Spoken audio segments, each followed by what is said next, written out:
It pulls the air out of the bubble. It's a terrible feeling. Ed, hi. Nice to meet you. Hello. I was just wondering, you recorded the record in the north of Italy. Why there? Just for practical reasons, the band that I play with are Italian, and they live in the town that we recorded the record, so it was cheaper. Cheaper. Did it have also maybe a specific atmosphere, or was it just only practical? It does have that, but it was mainly practical. There were coincidences that happened after. We recorded in the backstage of a theatre that was very close to the Cathedral Square, which was a coincidence more than anything. I didn't realise. What beside the practical aspect? Were the maybe atmospheric aspects, or the?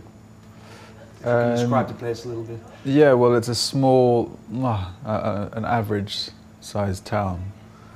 Not typically Italian because it's on the border with Austria, so it's unusual in that it's almost half German, half Italian.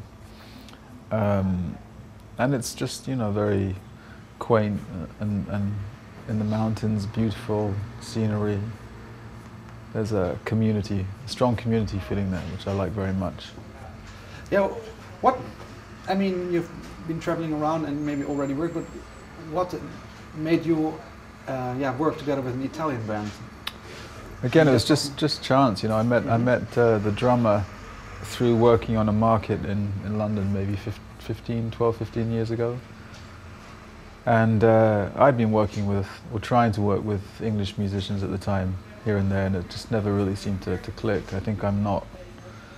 I tried to be part of the fashionable movement.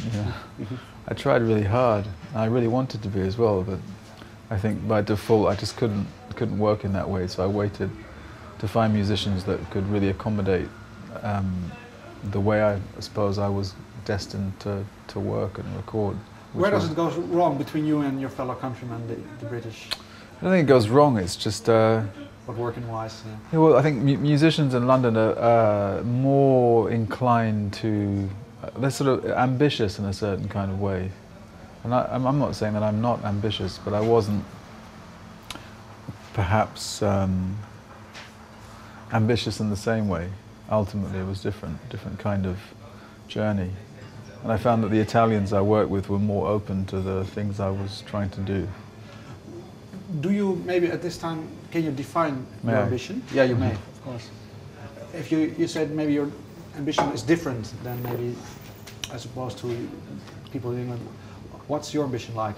Well, I suppose it's the same in the sense you want to reach people and be successful and the rest of it.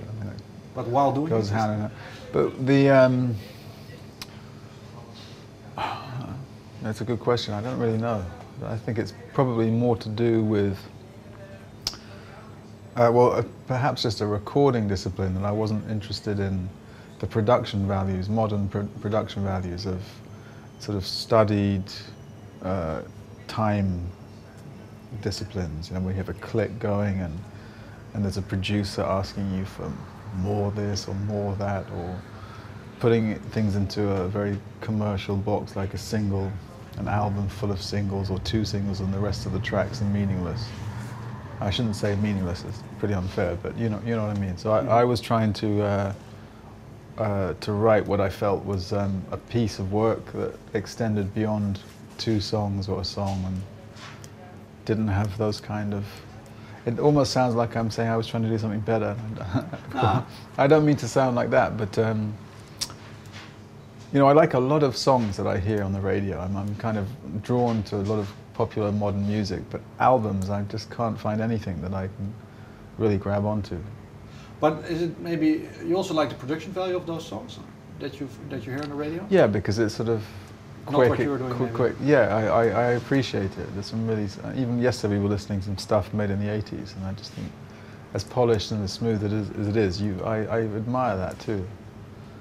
When did you discover that this way of maybe working, a traditional way of working as we know it now, with clicks and Pro Tools and a lot of post-production going on, when did you discover that this was not your route to go?